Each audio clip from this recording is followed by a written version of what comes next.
So, let's talk about Star Wars The Rise of Skywalker again. I saw this movie once, and coming out of the movie, I was honestly a little disappointed. It's the first Star Wars movie that I've felt that. I felt like it was really cynical on first watch, watching the movie, and rewatching it, I feel the same way still. But I mean, Star Wars is always like that. Star Wars is just trying to hit you in your good place, like it's something that's trying to make you feel good watching it. But the first time I watched The Rise of Skywalker, I did kind of get a negative reaction to it, which never happens with Star Wars. So I was really sad watching it the first time, and of course I was going to see it again. But then this guy right here, If you saw it once and you didn't like it, Corey, I'm looking at you. You need to go back and you need to watch it again in That's the theater. disappointing, Corey. Corey says he's gonna watch it again, I think you should. on Christmas. That's really he told me that I gotta see it again. I gotta see it again. Like you need to see it again. You'll really love it again more, whenever you watch it a second time. And yeah, watching this a second time, I really really liked this a lot more than the first time.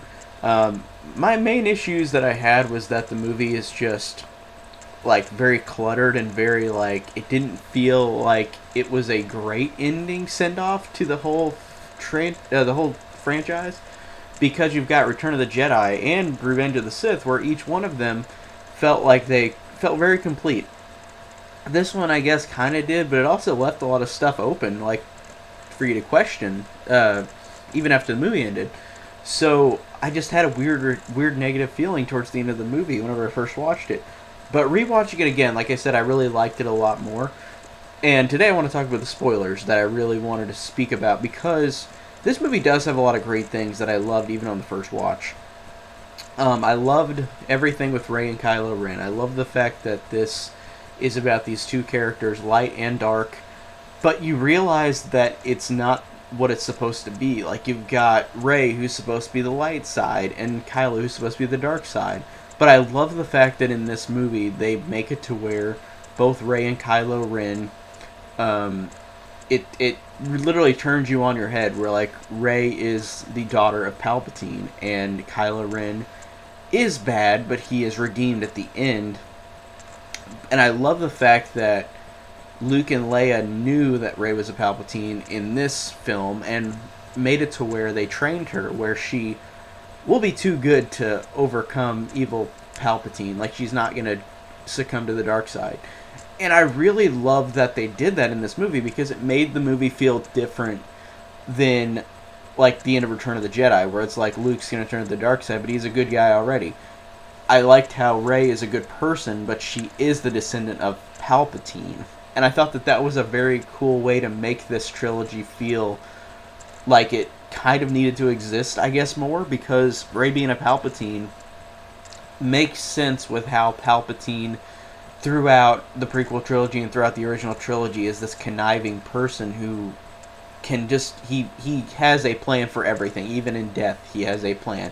And even the line that he recites at the beginning of The Rise of Skywalker, which is the exact line from Revenge of the Sith, where he is resurrected, or has been resurrected, I think is a great way to start out this movie, and to start out how Palpatine comes back, in a way. Because he's dead, but he's kind of not. It's weird. Again, this is a movie that doesn't fully follow up on everything. It doesn't fully give a lot of answers that I kind of felt like I needed. But Palpatine, it's funny to see Palpatine back. It's cool seeing Ian McDiarmid back. And I've noticed in a couple other reviews, people have said this too, but the thing that Palpatine is on, that he's hooked on, for life support, he looks just like that creature from Hellbound Hellraiser 2, with the freaking, big thing that he's hooked on that's moving him around everywhere. I thought that was pretty hilarious. But I really loved that Rey was a Palpatine. I thought that actually made it really... It made this trilogy at the end of the day feel like it was more existing, more reason to exist, because again, the Emperor is so smart and cunning that even in death he has still survived and is still running this dark side. And I think that it works very well. I really do like that and appreciate that. And I just like showing a difference where instead of the chosen one, Anakin, it is now about Rey, who is the descendant of Palpatine, where she is going to keep the legacy going. And I really like that. That's feels like more of a reason to have this franchise keep going as opposed to how Return of the Jedi ended so perfectly. And I know a lot of people could say, "Oh, Return of the Jedi, I'm fine ending it there," which I was too. But the more I thought about this film, the more I thought that having Palpatine come back, even though this wasn't their first ideal thing, I like that. I like that they brought him back because it does make sense because he is the puppet master of the first 6 movies, so he is truly cunning and still surviving even in death, and I thought that's pretty cool. And it's one of those movies where it's like, this has been happening the whole time, you didn't notice it. I noticed on Wikipedia, I read the plot for this after I saw the movie again, and it said that Kylo Ren was on Mustafar at the beginning of the movie and found the Sith Wayfinder, which I didn't realize that was Mustafar. I knew it was a red planet. That's pretty cool. And it makes sense that he found it on that planet, the Sith Wayfinder. And also, they find one on Endor. Rey finds it on Endor on the Death Star, that has been destroyed, right next to where the Emperor was sitting in Return of the Jedi. I thought that was pretty awesome. And for me, like, I really liked... Again, I really just loved the Palpatine thing. I think that was really cool. And honestly, at first, I was against it. I was like, really? They're bringing him back? But again, how do you continue on with After the Last Jedi, which is a movie that I love, and it's my favorite Star Wars movie? How do you continue on to that? Because in that movie, Rian Johnson was doing something different, whether you like that movie or not. Rian Johnson did it in a way where you're looking at the Last Jedi like, we're going to go past the Sith, go past the Jedi, we're going to do something different. And also he said that in the movie, like, Rey is born from nothing. And to be fair, I like how they use that in this movie, where she was born from nothing, but she was technically a Palpatine still. So I really like that. But it's so weird that this trilogy had no real creative output throughout, because you had J.J. Abrams direct the first movie, then you had Rian Johnson direct the second movie, and then you had J.A. Bonega, or Boyega, whatever, Bonea. He who directed the Jurassic World movies was going to be the original director for Episode 9, which I'm thankful that they didn't put, because I felt like, I don't know what he could do besides visuals. But at first, this trilogy was, I feel like, going to go a little more smoothly, even if I didn't want J.A. Bonega or whatever to be the, like, third director, because then it would have been 3 different creative, like, minds doing it as opposed to 2, because for me, the weirdest thing in this trilogy is you've got J.J. Abrams in the first movie, and then you've got Rian Johnson, where both directors, J.J. Abrams wants to be more nostalgic and go back to the nostalgia of Star Wars, while Rian Johnson does an evaluation of Star Wars in a way where, like, it's an evaluation of, like, the characters and how Luke Skywalker is now bitter, like, not being able to cope with, like, the world going back to what it was after he saved the day in Return of the Jedi. And I like how in Rian Johnson's movie too, that he considers Rey a nobody, like, and then at the end of the movie with the kid with the broom, it's like he looks at that like anybody could be a Jedi. And I really love that. I think that's fantastic. But then in this movie, they kind of forget all that, because again, it's like you've got 2 J.J. Abrams movies with a Rian Johnson movie wedged in between, where Rian Johnson is a very different director than J.J. Abrams. He's not trying to do the same thing. He's trying to change it up, while J.J. Abrams is trying to be nostalgic and trying to get everybody in that nostalgic mood, which honestly made this movie... I can see why this movie got mixed critical reception, because it's a movie where a lot of stuff is in it, where it's very convoluted, and it's very, very... just a lot of fan service, which I'm not gonna lie, there's fan service that I did squeal at, but like, I'd rather get the Rian Johnson finishing this trilogy, or have somebody else finish the trilogy as opposed to JJ, because I feel like you can't just do JJ Abrams' nostalgia movie, Force Awakens, and then do Rian Johnson's movie where he's trying to make this go farther than the other films, and then you go back to revert to that again, where JJ comes back and reverts all the Rian Johnson stuff. Whether you like Last Jedi or not, I just feel like that's a really weird way of doing this, because the franchise as a whole, even though it has different directors and like the original trilogy, like George Lucas directed 1, 2, and 3, but the original trilogy had 3 different directors: George Lucas, Irvin Kershner, and Richard McQuan, and all of them, they still felt like the trilogy was like tonally connected. But whenever you got JJ versus Ryan Johnson, it doesn't feel the same way. Because they're just so drastically different in their filmmaking techniques and what they're trying to say. I feel like Ryan Johnson is trying to say more than a typical Star Wars movie, while JJ is like, cool, nostalgia, which I'm fine with too. I love Force Awakens as well, and I like this one a lot too. But it's so weird going back and forth between these two directors that are so different. And let's talk about the things that they change up in this movie as opposed to The Last Jedi, where they kind of throw out the door the stuff that The Last Jedi does, which honestly kind of annoyed me. They don't mention the Broom Kid. They don't mention that Jedi can be anybody. Like, it's more a lineage thing. It's got to be a lineage, which, to be fair, I don't know where they could have gone after Last Jedi anyways, with killing off Snoke, which I was glad they did. But it makes sense having the Emperor here. But it's so weird that they're going back just to lineage again.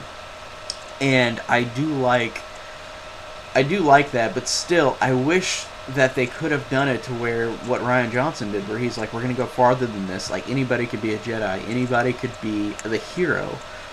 And in this, it's kind of just saying, like, oh, you got to be a Skywalker to be a hero, or a Palpatine to be a hero. Like, it reverts that back again. And at first I was kind of like, what?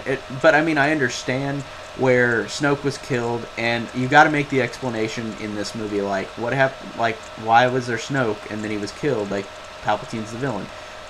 I thought at first, I was like, oh, okay, they're just saying that Palpatine created Snoke, which I guess is a logical way to make sense, but I was just kind of like, oh, like, it's just kind of a cheap, like, yeah, he made him, it's all Palpatine again. Which, again, I like that he is the puppet master of all 9 movies, but it's just like, I don't know. But of course, that's a quick write-off to The Last Jedi. Like, oh, he created Snoke, so Snoke was the pawn of Palpatine throughout, so Palpatine has been controlling everything. But whenever you look at the standpoint of the films being made, like, this was not in the cards whenever they made Force Awakens and The Last Jedi. Like, they did not have plans to put Palpatine in this trilogy, which is pretty funny. I wonder if they still would have made Rey a Palpatine if they did it a different way. I wonder if they would have. But I still like the Rey Palpatine thing. And I like Palpatine coming back. But it's so obvious that you could tell that they weren't trying to do that in the first place for the first 2 movies.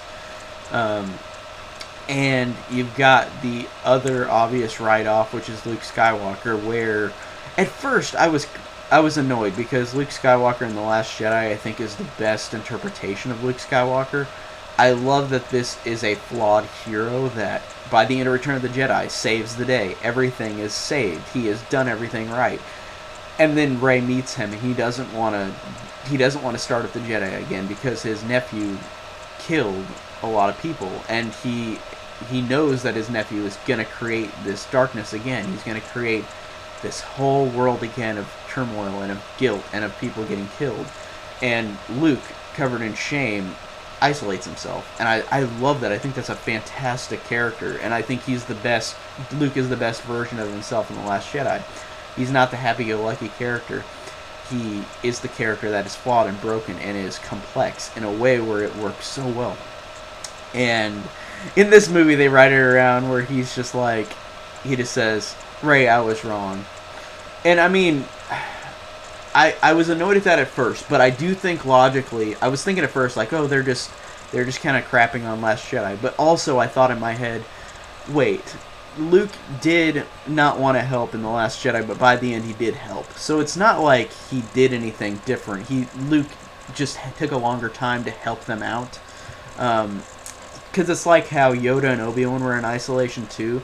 They didn't actively seek out to go help Luke Skywalker. Luke Skywalker came to them. And I like how in Last Jedi, Luke does not want to help at first. But then, of course, he does the right thing and helps. But it just annoyed me whenever in Rise of Skywalker where he just said I was wrong. I just kind of thought, oh, they're kind of just rewriting it. But to be fair, I don't think they are. I don't think they're throwing shade to The Last Jedi because whenever you look at Luke's arc in The Last Jedi, where he doesn't want to do it at first, but by the end he does save the day. He does save the day and says it's not going to be The Last Jedi. He does do the right thing still, even though people don't like his character in that movie. I still feel like that he still is the Luke Skywalker that we knew from the original trilogy. But so at first it just annoyed me in Rise of Skywalker. Whenever he said I was wrong, I was scared. It annoyed me at first, but it makes sense from a logical story arc standpoint because he did evolve and change at the end of Last Jedi. So I felt like at first they were crapping on Last Jedi, but they really weren't. I don't think. At first I thought, but now I kind of think of it a different way. And I love the fact with Rey and Kylo Ren, whenever Rey and Kylo Ren are like seeing each other from across the galaxy, I love that J.J. Abrams continued that on from Rian Johnson, because Rian Johnson did a fantastic job of having Rey and Kylo Ren connect to each other, even though they're not in the same place in The Last Jedi. And in this, he does the same thing. In that scene where Rey sees Kylo Ren and he says to her, like, I told you I wanted you to take my hand, why didn't you take it? And then she says, why didn't you kill me? And I love that moment, and I love how JJ continues on with Rian Johnson's use of having them connect to each other from across the galaxy. I think that's incredible. I think it works so well with their tension, with their characters. And it really gets me. It really surprised me how awesome that he continued on doing that. And I like that this movie, even though he probably, I don't know if he agreed on Last Jedi, J.J. Abrams, but I like that he used a lot of the stuff and made it feel more authentic, like they were connected as a trilogy, even though filmmaking wise they're so different. And I really like that, and I loved those scenes with Rey and Kylo Ren. I think that's awesome. And I love the fact that, again, referring to The Last Jedi, I love the fact that in The Last Jedi, Kylo Ren says that your parents were nothing. They were filthy junk traders. They sold you for drinking money. And I really love that he says in this movie, and it doesn't contradict Last Jedi, but it does kind of in a way, but in a way where it works, where he says that your parents were nothing. I told you that they were nothing, and they gave you away to save you. And I think that line connects with The Last Jedi in a way where it's not insulting The Last Jedi. I think that that's so cool that even if JJ probably doesn't agree with Last Jedi, I think that's cool that he either wrote around it in a way where it doesn't feel super insulting, and at first I felt like it did, but rewatching it, I understand from his point of view what he's doing, and I like that he connects the basis of these lines and things that are said in The Last Jedi and continue them on in this movie. I think that's great.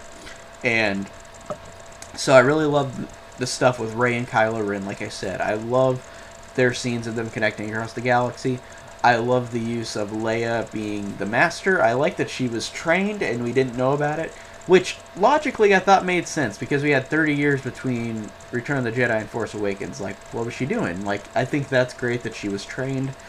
And I love that at the end of the movie where Luke says that she was being trained, and then she realized that by the end, on their last night of training, like Kylo Ren was gonna be killed and like gonna be turned good. And like, I really like that she saw the future of that. So she trained and she knew what she had to do. I thought that was really cool, and I thought Carrie Fisher in this movie was interesting because, again, it's a tragedy that she passed away in 2016. Her scenes for Last Jedi were filmed, but then this one, they were not filmed at all, so they used clips of her from Force Awakens and inserted them in and worked around writing-wise to make it seem like she's talking to people. And I thought for the most part you could easily tell that it's not her, like she's not actually there. But I wonder if somebody didn't know she was dead and saw this and didn't know that. But I mean, I noticed that because obviously I did. It's like Tarkin in Rogue One. Like, you know that Peter Cushing's dead. So like it's interesting seeing him CGI. It's kind of like that. But like, she wasn't CGI'd in this movie. She was just inserted clips from deleted footage of Force Awakens and B-rolls. But it's interesting. I don't know. I don't know if people would have known if they didn't know she was dead.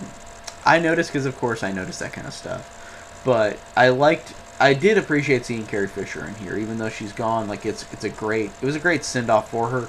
I love the fact whenever Rey and Kylo Ren fight in the abandoned the abandoned Death Star 2, where like they're fighting in the water, and Rey kills Kylo Ren. Like, she literally impales him, and right when this happens, Leia kills herself. Like, not like in a insulting way, but she just like dies. Like, she knows she's got to die to change Kylo Ren's idea of doing this, like of being this bad person he is. And I really love that moment. Like, I really love how Rey impales Kylo Ren. And of course, I know he wasn't going to die at that moment, but I love that that happens where Leia dies too, and that changes Ben's whole idea. And that I really think that's great. And I love how Rey heals him. I think that's awesome. And of course, healing him is kind of like Palpatine, whenever they talked about healing Padme in Episode 3. So I like that that connects with Palpatine's kind of powers. But I really, really love that moment of them, of Kylo Ren getting impaled and Rey and Kylo Ren at the same time realizing that Leia's dead or dying. And Rey, of course, leaves. And then I love this scene where you harken back to The Force Awakens, where Harrison Ford comes back and is a memory and talking to Kylo Ren, or Ben, and talking to him about the same lines that they recite in The Force Awakens, and Ben is saying, like, I know what to do, but I don't know if I have the strength to do it.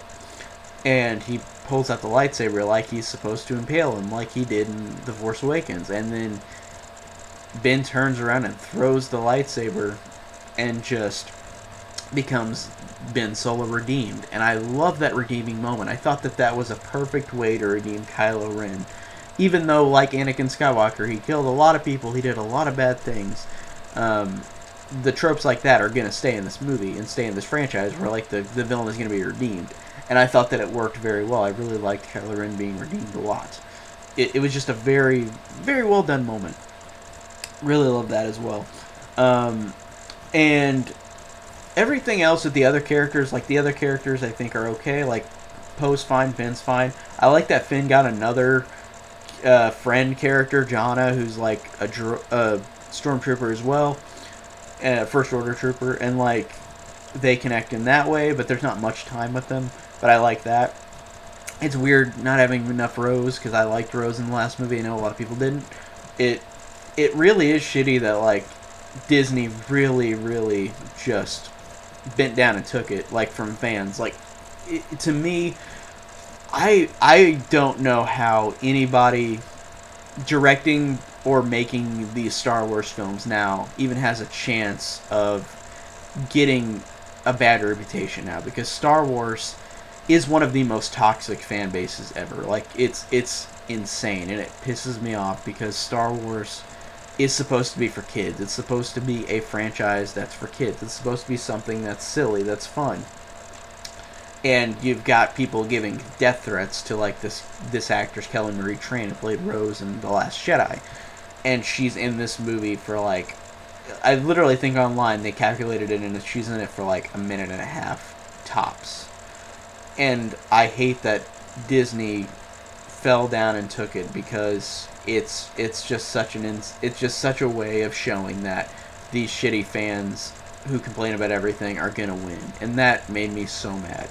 And it's the same thing, whether you like Last Jedi or not. There were a lot of people that told you to kill yourself if you like Last Jedi, stuff like that. It is ridiculous how much of a fucking society we have like that. It is ridiculous, and it pisses me off that you have to deal with a world like this for a movie. Poor Rose. I really do feel bad for Kelly Marie Tran. That really is really awful. I don't know if she personally wanted to be in the movie more because she got the death threats, but either way, it is horrible that she got harassed, and I feel horrible for her. But really, it's crappy to see not much of her, because again, some people liked her, some people didn't, and I liked her. I thought she was fine in Last Jedi, and I wish I could see more of her. It's unfortunate. And Lando's cool. It's cool seeing Lando back, but he's just kind of there. He's just kind of like the smooth Lando that he usually is. I like that he and Chewbacca, by the end of the movie, like, they're buddies again. Like, they're going to go off and have adventures, I bet, since Han Solo's gone. I really love the ending. The ending is the thing that really makes it for me, where they go back into this I guess, Sith temple, where you've got Palpatine, and Rey knows that she's a Palpatine, and she goes in. She tries to fight him while Kylo Ren has redeemed himself as Ben. He goes and fights the Knights of Ren, which are really underused. They don't, you know, nothing about the Knights of Ren. They're like video game characters, like boss battles in this movie. It's so weird. But the Knights of Ren, he fights the Knights of Ren, kills them. And that scene, I love the fact, again, I love that J.J. Abrams continued on with Rian Johnson's stuff in this movie, where in The Last Jedi, Kylo Ren and Rey kept connecting, even though they were, like, force connection. And they could physically do something from another side of the galaxy.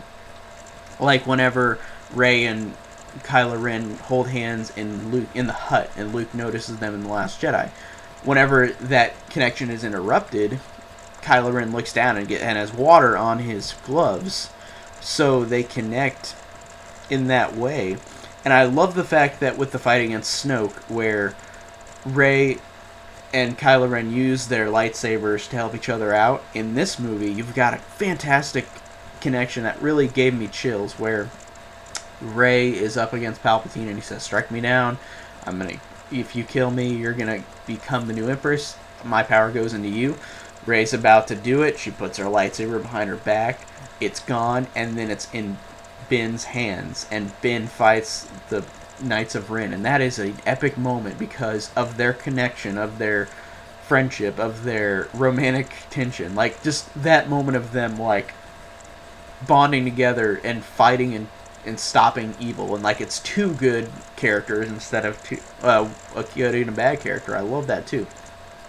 I love that in this trilogy you've got two characters that are good characters and not to the dark side. Like, they both could be succumbed, but both of them weren't.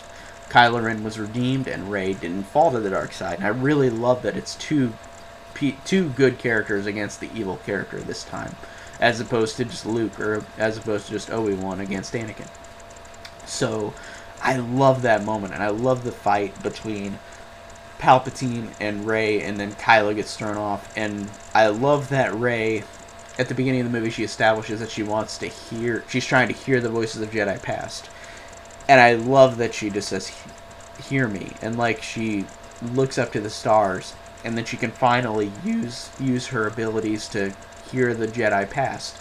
And you hear voices from Hayden Christensen as Anakin Skywalker, Ewan McGregor as Obi-Wan, Mace Windu, Samuel L. Jackson. You even hear Ahsoka, you hear Kanan. You hear all of these voices. You hear Yoda, you hear Luke, you hear everybody. And it is a chilling moment because I'm so glad that they brought back the prequel trilogy characters, because I love the prequels. And I wish I could have seen them physically, but hearing their voices was enough. It was so great, and such a chilling moment that they all used their powers to give to Rey to help her save the day. And I love that even Anakin said, like, "Rey, bring balance to the Force like I did." So it's kind of walking around, because 1 through 6 are a story that are contained, where it's about Anakin, his fall and redemption. In this, it's just a continuing on story, because Palpatine is, of course, back and is still causing trouble. But I like that Anakin said that line. Like, it kind of made it feel like, even though this is a continuation of the films that should have ended, I like that he said that. I thought that worked. But I love that moment. I love the fight between Rey and Kylo. I love that she got two lightsabers, Luke and Leia's, and that decimates Kylo. And I like, even though this is a trope that Disney has been using in a lot of their movies, they did this in Maleficent, they did this in Avengers Infinity War, they did this in Frozen 2, where like a character is dead, but then they're not dead. And they've done this like 5 times this year. It's kind of insane. And that happens when you see every Disney movie that comes out, like me. But the death trope, where like Rey is dead, like the powers of her stopping Palpatine kills her. And that moment of Ben coming back and going and using his life force to bring Rey back to life, and they kiss, and then Kylo dies, or Ben dies, was one of the best moments, I think, in the franchise. It actually gives me chills.